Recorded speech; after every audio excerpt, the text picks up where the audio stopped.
Thanks for joining us, everybody, for a very special Life and Surround. I'm here with mixing engineer Richard Chycki. Um, we have four, new Rush records that just hit streaming. We've got the debut, we've got 2112, A Farewell to Kings, and Hemispheres. So this is like, just shocking news for a Rush fan like me. Hey, say hello, Richard, real quick. Hi, everybody. Richard Chycki here. Thanks for having me. Thanks for having me. Oh man, this is super exciting. So, for new Rush records and Atmos. So then the question becomes like, I start getting bombarded with questions like, are the mixes good? Like, is anything weird? Like, should I check this out? Because people have like, zillions of, you go on, Apple Music and the selection of, spatial audio, you could just get lost forever. So it's Sure. like, people want to know, like, is this worth checking out? And then, so there's also historically, you've done moving pictures in Atmos. So we're going to get into Richard's history. We're going to get into like how to mix in Atmos. Like, so if you're an engineer or if you're a Rush fan or just like into immersive audio, like this is probably going to be a must watch. So let's get right into it. Richard, how did you get into mixing? Well, how I got into mixing, and not even immersive mixing, but let's go a little further back into stereo. Is that uh, I was a musician in a band, and my experience in the music industry kind of predates school, the music schools, the audio schools that exist now. And so I started doing what I do because I thought that's what musicians did, right? So I would write songs. Well, I figure I have to, I'm doing expressing myself musically. So I learned how to record. I started reading like RCA recording handbook, all sorts of stuff like that. That's how I started. So I taught myself how to mix by listening to records that I really enjoyed and starting to figure out, well, how are they getting these sounds? I had some friends that were in the movie industry, and I was already really far down the road in stereo mixing, and they were talking to me about 5.1, how it was such a thing for theater, and I should consider doing that for music. And the same thing happened actually a few years later with Atmos. That again, I talked to some friends that were in the theater industry, and they're saying, we're getting calls to do music like this. And so I started to learn about the technology in immersive audio, and it turned out to be something it was really exciting. So I started to talk to people about it. I was like, no one's going to have a speaker. There's too many speakers. You can't do that. But this thing kept growing and growing. So I was working on my chops mixing in immersive audio, and I started to play stuff for the artists. And it was typically the artists that were really, really receptive to it because they hadn't heard their musical creations expressed that way. So it was like, wow, this is incredible. Let's do this. So it really started to be a thing in that road. It was the artist that took it down that road, in my case. Do you remember the And moment when you got like your first professional offer? I wear a number of different hats, right? So I would be an engineer in some cases, a producer in some cases, and a mixer in some cases. Sometimes I do all three, sometimes I would only do one. So and in my career's gone in waves where I would be doing a ton of just recording work. And I take off the producer hat, the mixer hat, and I'm just doing recording. And when I was doing that, I started to do some. There was a guitar player in Canada named Jeff Healy, and that would be in the 1990s. Yeah, I remember. Right. And I was doing some mixing for him and some other Canadian artists. And, I did some tracking, and then I would do mixes for them. And they went, these are really close to being finished. Let's just do a few things and it's done.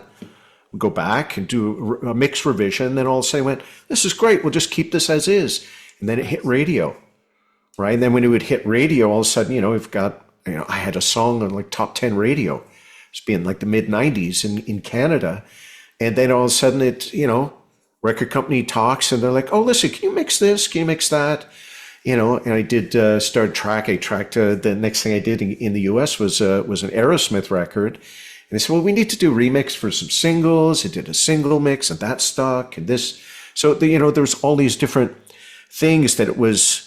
I would do engineering, and then the mixes would start to stick more and more, right? And I had combinations with Dream Theater. I was doing a bunch of tracking. That I would do Yeah, I've some seen you mixing. credited as tracking for Dream Theater on. Right, and then mixing as well, and then it's like they would try. They'd be on the road, and they would record a live show, and then they would say, "Hey, listen, you know what? Do you have time to mix this?" And I was working on, I think it was the self-titled Dream Theater record, and then all of a sudden it's like, "Here, do." I would go back to Canada. I'd have a week off, and I would mix. I would mix in surround for them, and then bring them the surround mixes. So it was one of those things that and right now I just get called. I just got COVID really shut down a lot of recording stuff for me, and it's just like it's been full on just mix, mix, mix, mix, mix. So it's just the way the career goes in waves. So we have the four new Rush Atmos records for streaming. We have the Uh date huh. 2112, A Farewell to Kings and Hemispheres. How did you begin working with Rush? And let's figure out how came about that now these four records are in Atmos. I started with Rush in this is my 20th year working with Rush. So I started in 2004. I had got a call. There was a tsunami this huge tsunami in the Middle East in 2004, and Rush was involved in a charity event to raise money for for that disaster. The Closer to the And Heart session with correct. vocals and with some other guest artists as well. I really Yeah, it like was Bare Naked Ladies. Bare Bare Naked, a Naked Ladies. couple of guys from Bare Naked Ladies, and there was uh, it was kind of like live studio of Closer to the Heart, and I had Yeah, got it's a call actually a to. really cool version of the song. Yeah, it was a lot of fun. It was a lot of fun to work on, and that was I'd got a cold call. A friend of mine worked in the Rush office and just said, "Hey man, do you want to do this gig? There's no money, but and it's a charity event, that Rush is doing." I went, "Yeah, I'll do it right away."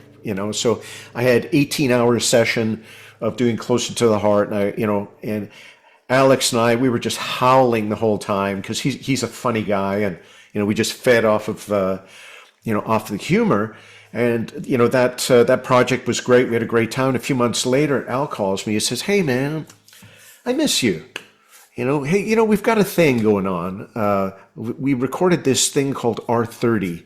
We haven't mixed it yet, and and he's like, I would really love to mix it at my studio. And last time we did it at this other place. I would just love to do it at my studio." And I went, "Oh, I'll bring my rig down. I'll mix it in Pro Tools, right?" And Al says, "You have to think this is in 2005, right?" He goes, Yeah. you can mix in Pro Tools?" Because it wasn't really a thing yet, right? It was just kind of ramping up at that time. I went, "Yeah, sure." I said, "I'll tell you what, I'll bring my rig down and I'll hook it up in your place and let's have a listen." So I stripped out my studio, put everything in a vehicle, went down to his studio, set up a full 5.1 rig, and I was playing him some 5.1 mixes. Nice. And he was like, "Well, let's do this." So he Right? had So the he just multi tracks from the R30 recording. from R30, yeah. So we just called we called the office, said, "Listen, we're gonna do R30 at my place. Rich is gonna mix this." And so we went through the whole process, mixed the show, and when it released, I think it went 5 times platinum in the States and 8 times platinum in Canada. So it was just like, and that did it. I Right after that, it was like, "Hey, you know what? We're working on a new record, Snakes and Arrows, and so we're going to be in pre-production. So you'll be here this day." It wasn't even. It was like, "You're doing this." So it was fantastic, and that's Snakes and Arrows was the first studio record I did with them, and then it's just been tons of live music So since. Yeah, Snakes and Arrows got a 5.1 mix back in the day. It was released on a really funky format called MVI. I actually that's have, right. but fortunately I ripped the 5.1 before my disc went bad. So anyway, Snakes and Arrows, like, so I was just mentioning for people that it is in 5.1. It is very cool experience. And so where did you go from there, and what has it been like to mix Rush? Like, what's your connection with their music, and just what's it like to get the multi-tracks and have them available, and you can just go to That's town. You can go to that's a town. great question because I played when I was in my teens. I was in bands that played Rush, and so when we were working on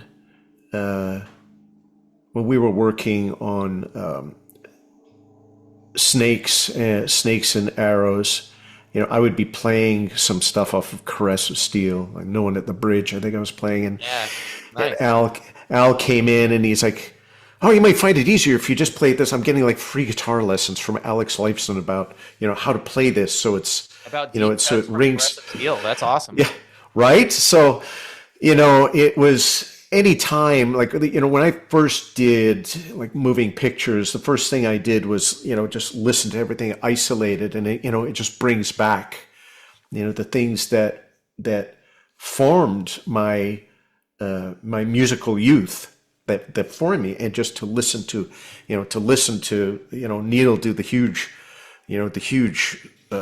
breakouts, drum solo things in Tom Sawyer, it's isolated, and there was the music itself is deep and meaningful to me. So it's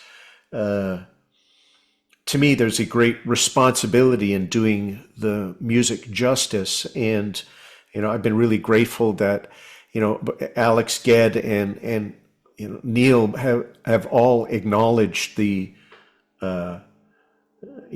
awareness of the responsibility to do good by the band's heritage, and that's something that's been a great honor, and to speak to the latest releases, both 2112 and Hemispheres are, for me, Hemispheres has been my favorite thing to mix, maybe ever, because it's such an intricate record, and I always understood what the challenges were for the band themselves, because we spoke about that, about the challenges to record that record and what a effort it was. And you could feel the band, especially when you isolate the parts, you can feel the band working, and it's such an awesome experience.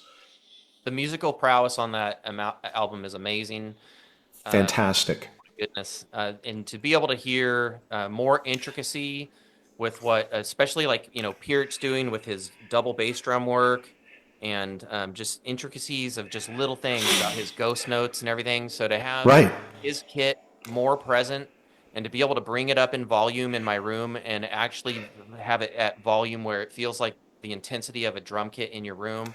And then the rest of the band is like filling the room, and it's all in balance. I have sung high praise about the moving pictures Atmos mix Yeah, uh, and thanks for that. from the 40th anniversary. Sung high praise about Signals, um, and so when 4 Rush records hit, Apple Music recently, and my friend and sometimes co-host Eric Calais, hey Eric, alerted me that like, hey dude, the debut 2112 Faribault Kings Hemispheres, they're all up on Spatial Audio.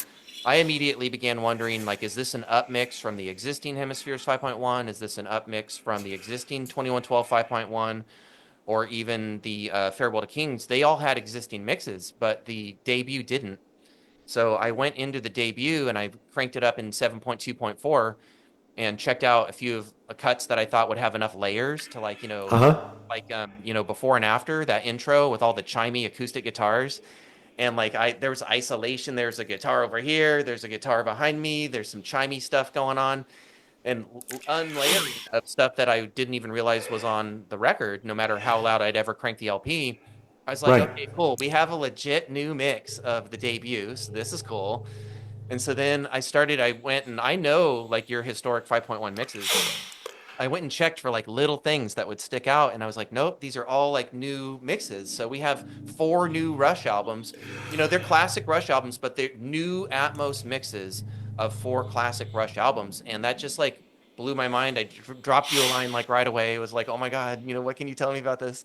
Like, this Yeah. is exciting. And so to hear 2112, cranked in my room, and it sounds as like big and just powerful as I always thought Rush could be. Um, but like it feels unleashed. It feels unboxed. Like the drums are It, huge, the guitars are lush, and you can hear like every single layer of the guitars and layers of synthesizer work. The synthesizer intro for 2112. Like if you have an Atmos system, you have to check it out. and that was a lot of work to make that happen, to get all of the, I wanted to make sure that there's the pulsing, that whomp, whomp, that goes, and it goes from speaker to speaker to speaker, right? And there's another piece of it that is a few speakers ahead, and it's going through, I think, in sixes up above, right? And everything is kind of offset, going in sort of a slow rotary fashion. And I wanted to make sure that the Atmos technology was used extensively. The first record is an 8-track record. It was done on 8-track, multi-track, and there's a physical limitation that you have, quote unquote, less to work with physically, right? You have 8 elements of sorts, right? So it takes considerably more effort to place things so that it's like, I want to use the technology. I don't want it to sound gimmicky, Right. but at the same time, I want to be able to be very overt in my placement, so that a listener could say, yes, this is something different, and not just kind of that it's not an upmix, not just recycled. That it feels like it's a new listening experience that is definitely related to the original mix, but it's a new listening experience. That I really enjoy your reaction, that you're saying, wow, there's all this new stuff, because if there's nothing new, it's kind of, what's the point? So creating an immersive experience from 8-track recording and then all the way up to like how many tracks have you like ever gotten to, like what's the upper limit of what you've had to play with? Immersive could be, say, in 5.1. We'll keep the 5.1 immersive. The largest so far was Dream Theater, was just shy of 600 tracks. Oh man. Yeah, that's huge. That's just massive, and it takes forever just to sort through things to make it, work. And 3 Pro Tools systems all running, printing to a 4th one, and Wow. it gets really, really big. But the Rush material is the first album is 8-track. Fly By Night, the 5.1 for Fly By Night, if I recall, is 16-track. And it gets larger. It gets larger. Moving Pictures was, I believe, their first slaved, where it used 2 multi-tracks. It was a pair of 24 tracks put together. So, it's not quite 48 tracks, because you have tracks that are on the slave reel that are duplicates. So, but it was up there. Okay. And same thing with Signals. There was a couple of multi-tracks put together. So it gets bigger. Further on you go. So of Rush in Atmos, has any Rush been a particular challenge to mix and to get like a result that you feel like is gets to where you wanted it to go? Well, they're all challenges in different ways. Like I mentioned, when you have an album that is physically sparse, like the debut record, that offers the challenge of maintaining the original intent, but adapting it to the technology, which has the ability to play, like I mentioned, hundreds, if not thousands, of tracks back. So there's that, and then we take something like Hemispheres is a great example, where that was a really full record, where it was done on 24 track, but there were a lot of bits that had to be sorted through, that were taken, where there'd be one track, and say over the 18 minutes of book 2, that there'd be all sorts of different elements placed on one track. So pull it all apart, and then repurpose them in different different spaces so that fans can hear things that are sometimes difficult to hear when it's coming out of two speakers because you only have so much sonic real estate. But when it's physically separated, for us, for people, for humans, it's easier for us to sonically digest it, right? That's why when you say, wow, I hear all this stuff so easily, yes, because now it's physically separated instead of you having to put thought to it and extract. It takes work. It's less work when it's fed to us, from different angles, because that's how we digest audio the easiest. It's coming from here. It's coming from there.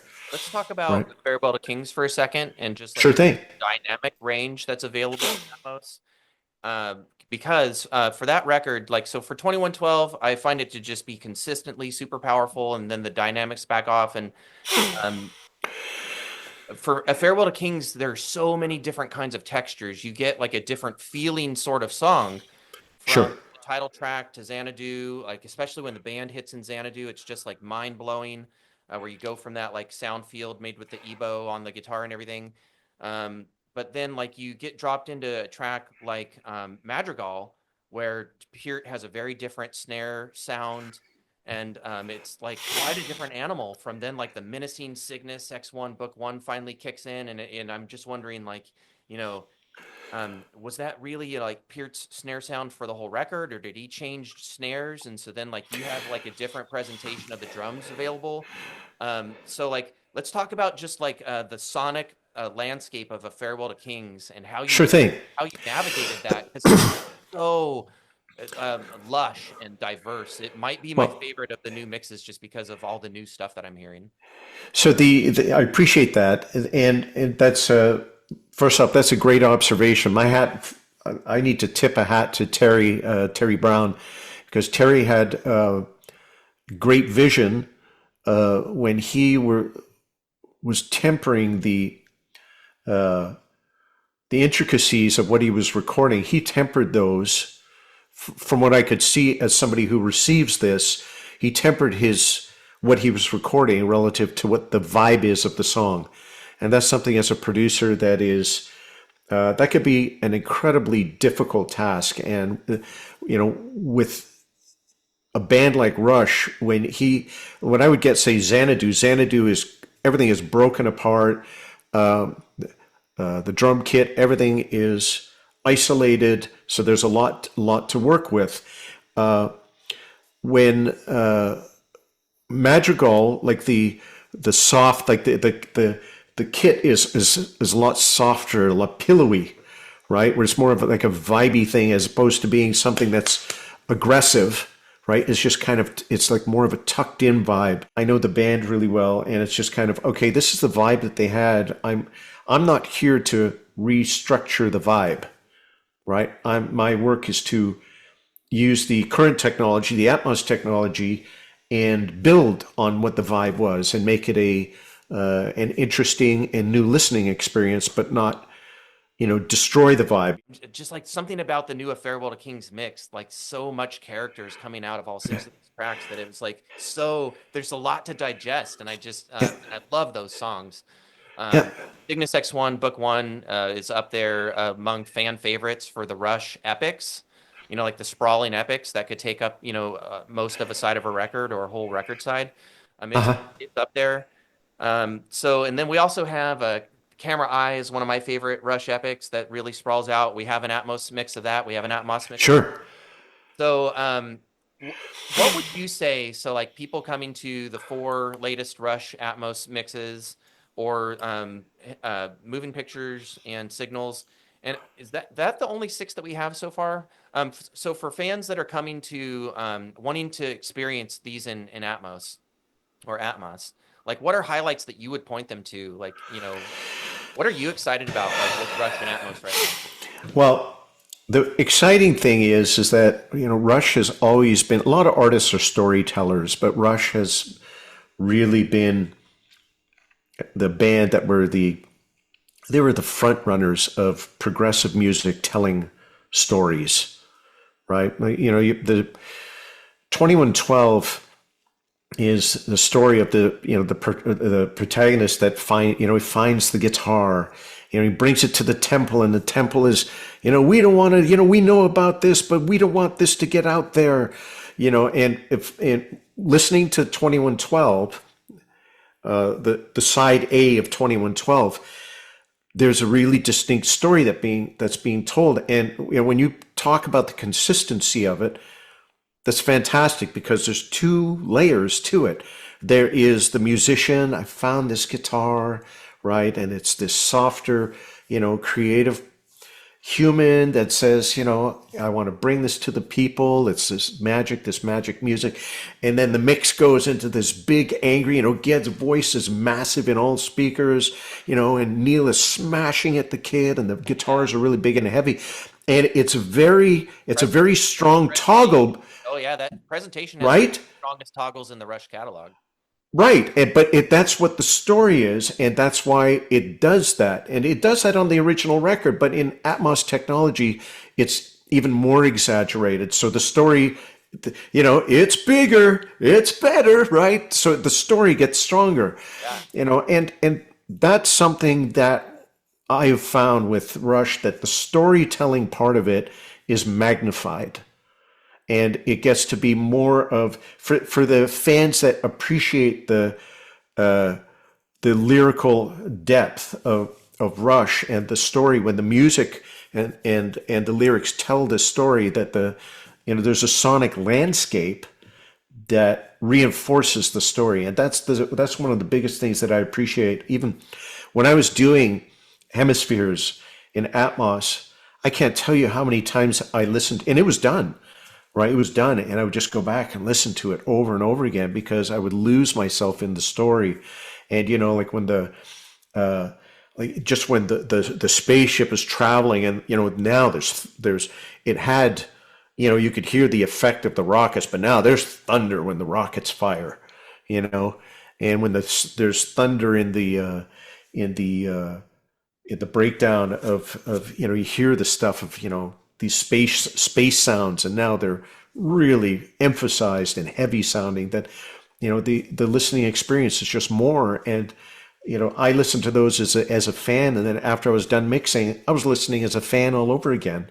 And even when I played the mix for Al Lifeson, we just went through and listened to all of Hemispheres, and just to see his response as the artist that had written and performed this so many times, and his response, you could see him just time traveling back. And it's so gratifying from my end to see, to be able to be a part of that is such a meaningful experience. If you can extend Alex my personal thank you for having an involvement in 5.1 for Rush, like R30 5.1 definitely got my attention, and then the Replay X3 series that has Exit Stage Left, Right? Show of Hands, and Grace Under Pressure Tour. Those are like well worth listening to 5.1 experiences, and I Yep. like reading the liner notes that sometimes Alex was involved, and then just hearing these latest ones from you and having an interest in it and appreciation for it. A lot of artists don't, and I love Rush in multi-channel, whether it's 5.1 for Fly by Night, whether it's moving pictures in Atmos. I'm all over it, and so I just totally appreciate it that he actually cares. Like that means a lot to hear that. Yeah. Rush has always embraced the cutting edge of technology, right? That they were doing.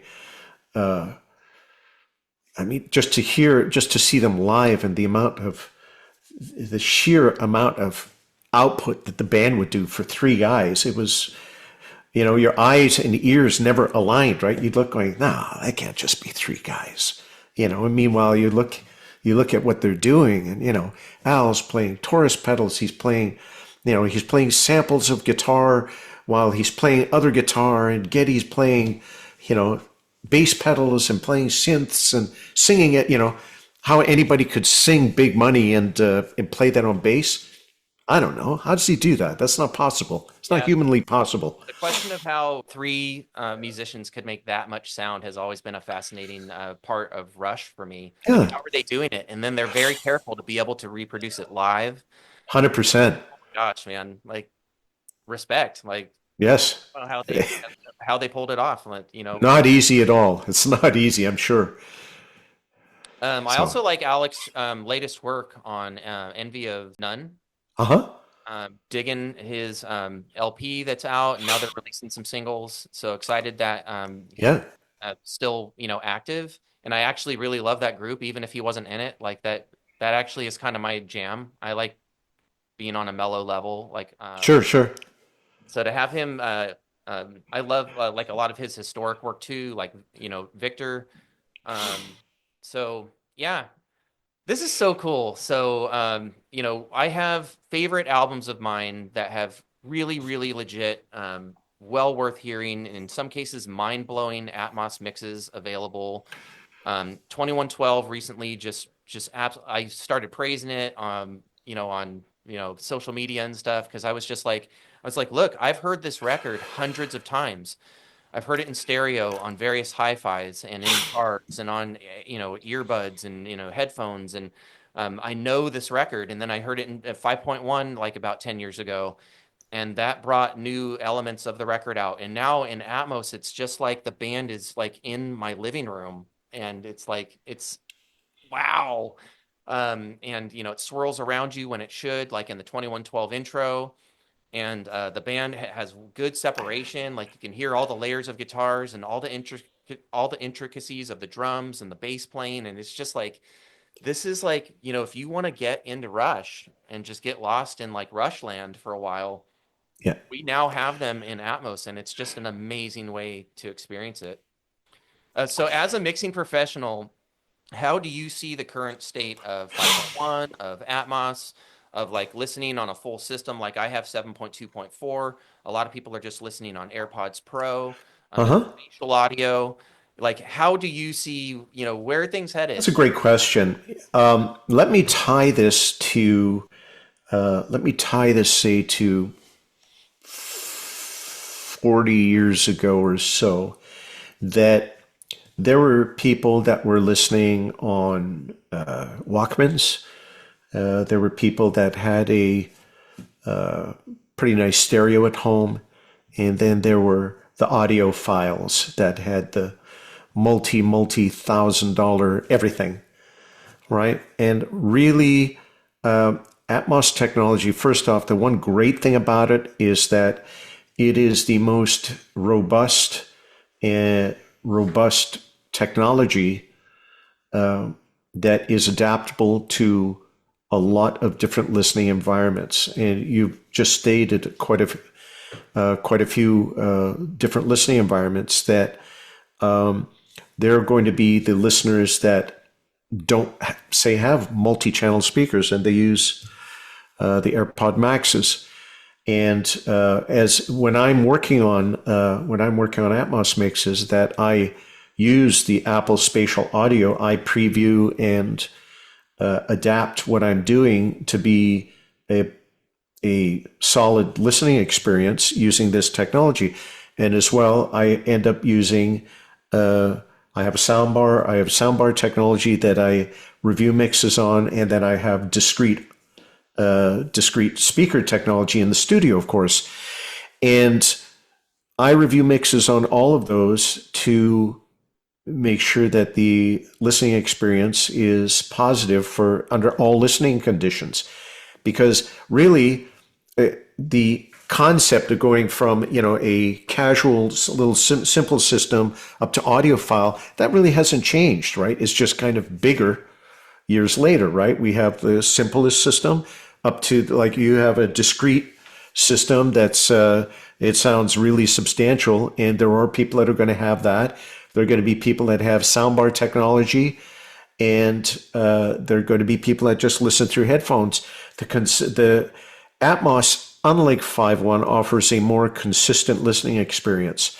So if you have, you could have somebody that has a 5.1.2 listening system, and it'll be a really satisfying experience, even for, if it was mixed with 9.1.6 in mind, it'll still be a positive listening experience. Whereas using the sort of the old technology of something that's mixed in 7.1 only, if you would go to 5.1 and you didn't have any DSP intervention to make up for the loss of those two tracks, they were just thrown away, right? So somebody that is doing a lot of mixes where there's discrete things and separate speakers, you could be losing audio in like the old way of listening, like in 5.1 technology or 7.1 or 9.1 technology. But Atmos takes that, using the renderer, takes that into consideration, and the audio is always being readapted to the listening experience, right? You're not losing anything if you are Not at listening all. on It's repurposed. Atmos, mixed down, I guess, to 5.1. Or is there a 5.1 core that's a dedicated 5.1 mix? Like, how does that actually work? Like, It works discrete. 5.1 is discrete audio.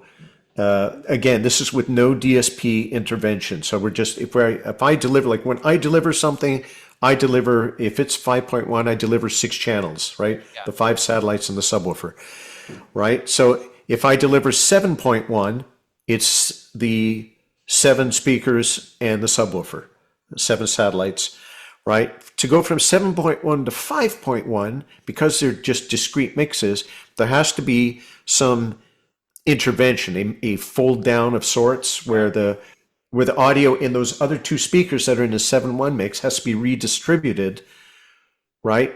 yeah, In Atmos, that's done in real time through the renderer, right? So it would say when I'm doing a setup, if I'm when I'm doing a setup, it'll say, "Hey, I see that you have 12 speakers connected." If we're 7.1.4, or if it's 9.1.6, it's like, "Hey, I see you have 16 channels." Or if you're in a theater system, "Hey, I see you have 32 channels," right? And the placements are, if there's a speaker there, it comes out of the speaker. If there's not a speaker there, the renderer triangulates and creates the sound where that speaker would be, interesting. right? That's why if you're listening, if I'm mixing, say, in 916, the mix that I have will adapt immediately to your system. And for you, it's a transparent change. So what I hear you saying is that my next upgrade should be to a 916 system at minimum. Sure. Okay. Yes. That's how it could be presented to me. Like I want to get as close to what you're hearing as possible. Right. So if Right. you really like I said, theater can go, if you have I think major theaters 64 channels, I think. Yeah. So if somebody wants to chime in and let me know, that'd be great. I think it's 64 channels that if I mix in 916, right, an upmix of my the renderer will readapt my something. Like if I have something that goes, say, from let's say we're just dealing with the upper speakers right now, if it goes from front to back, right, it would go, let's say it's down the left side, it goes front speaker, then it pans to the middle speaker, then it pans to the rear speaker, right? But if there's a full array of speakers, it will go dot, dot, dot, dot, dot, dot, dot, through each speaker as it Yeah. passes through, right? So that's why the technology is so robust compared to like the older, the 5.1 method where A sound is locked to you a certain channel. 100%. Wherever that speaker is, if the listener put it in some funky spot, they're going to hear a funky mix. 100%. Yes, and that's part of what the limitation was of that technology. Now, having said that, with Atmos, with the soundbar technology, a lot of stuff is you set it up, the stereo aligns itself, and it blips and bleeps, and you go away, you come back in, and the room is aligned. Your stereo has aligned to the room, so the listening experience is positive right away. So the technology is catching up to the consumer technology is catching up to what the professional technology is offering. Yeah, and it's definitely delivering just some experiences that put me in touch with some of my favorite music more deeply than ever. Like if you have a chance to go watch like how I gushed over signals or moving pictures, like you'll understand like it really does make a huge impact. And I don't have like a super duper expensive system. I put everything together on a budget, usually find things on sale. Like, I find a way to like cobble things together, without spending a fortune. And so like I'm just trying to say like, you don't have to be that ultimate audiophile with tens of thousands of dollars of everything. I'm on a, well researched and well budgeted system that like I'm a working man and sometimes the sole breadwinner of what I have going on, so I don't have infinite money to throw Right. at either buying like box sets when a Blu-ray's locked in a box set. That's like more painful than when it's available as a standalone. So these are considerations as a consumer, but you definitely got me interested in 916, and my poor Denon 7.1 point 4 systems. It's going to die someday, so I better start doing my research, just in case That's something right. tragic happens. But like, so yeah, it is making an impact. It is getting to us as consumers. Not all of us have even 7.1.4 systems. Some of us are listening on 5.1, and the Atmos is getting down mixed.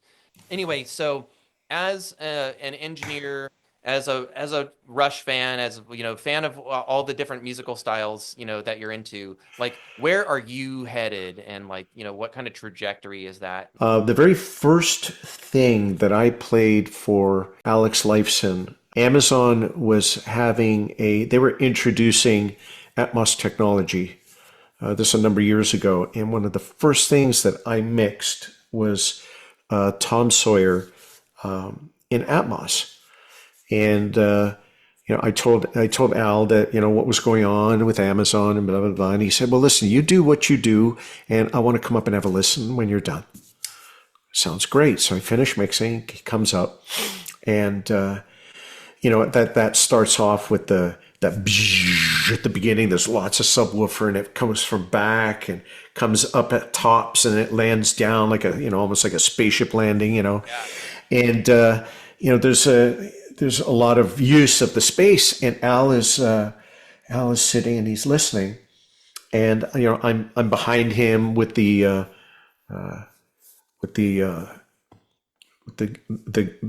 one of my friends that had the studio, because I hadn't installed Atmos in my place yet, and so he's listening. We're getting done, and then at the end of it, Al is perfectly still, and I'm just thinking he doesn't like it, because he's frozen. And he's there for maybe like, I don't know, 15, 30 seconds, felt like forever. And he turns around and he's just like, he said, for the first time, I've heard this song 1,000 times. This is the first time I've ever heard what I've heard inside my head all these years. Wow.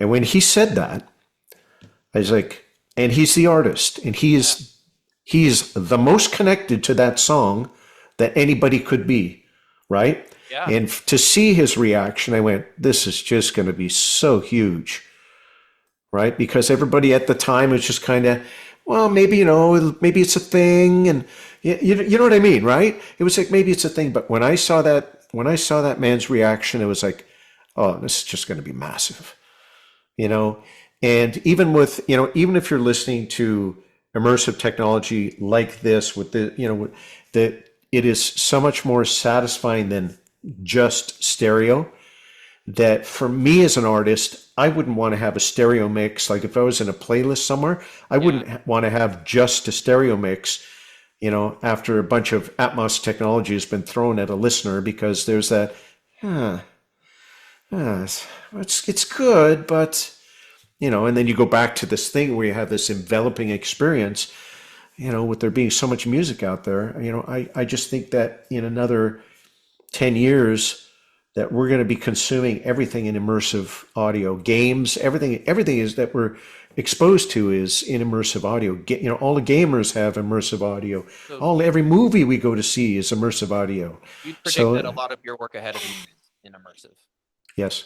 Cool. Yeah, Very right. the young artists that I like, I've done a few mixes where, artists that are doing, it's popular that artists do one or two songs, they put it out on whatever it is, Bandcamp or however they release it. And because both Apple and Amazon have incentives for artists, they're saying, hey, can you do me up an Atmos mix as well?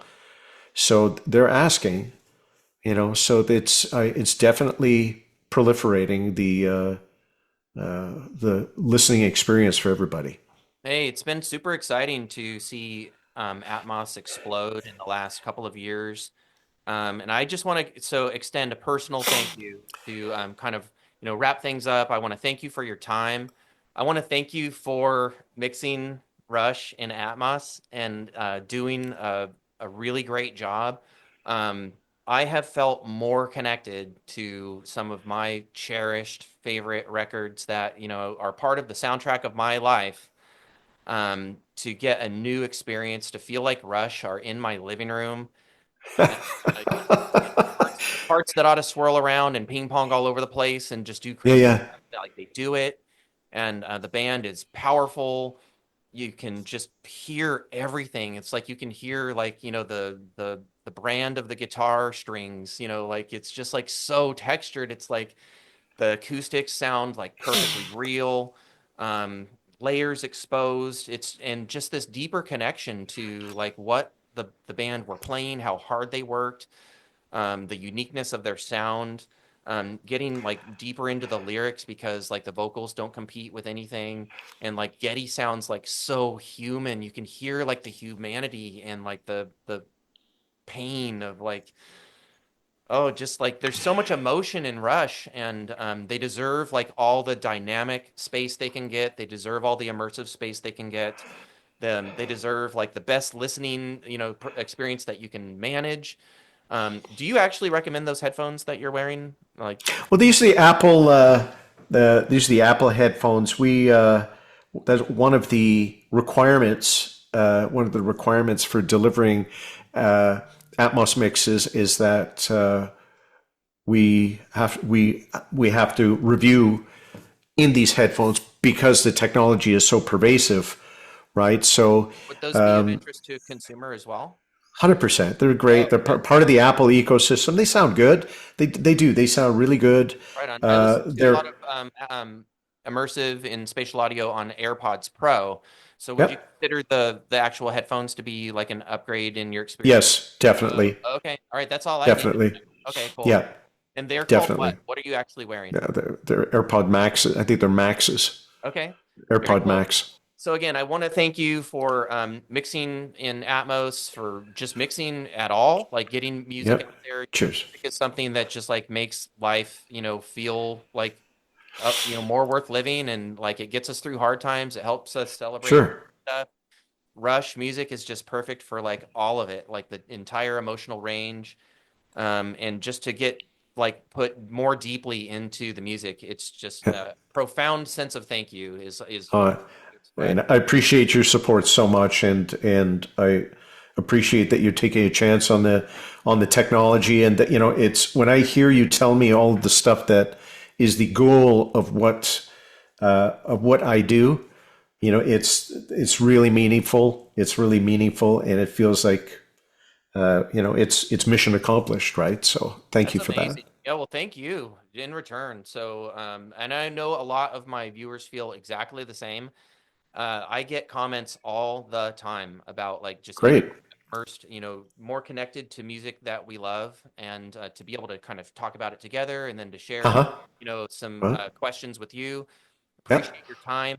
There are a lot of viewers who are going to be like all over this video. Great. Well, keep spreading the word. I appreciate it. It's people like you that keeps the labels. People are going to keep labels, so keep cranking stuff out. As long as people are interested and are consuming the product, then it's win-win for everybody. Artists, I can't speak for all the artists, but I would think that having fans consume the music and enjoy it and love it again, even when there's something that artists that's 10, 20, 30, 40, 50 years old, the technology, the music has been released so long ago, and when it comes out as something fresh and everyone's loving it again, there's nothing better, is there? It's great. So thank you. Well, and thank you. Keep doing the mixes, Thank you. and we'll keep listening. Thanks. All right. Thanks, everybody. Appreciate your time, man. Thank you.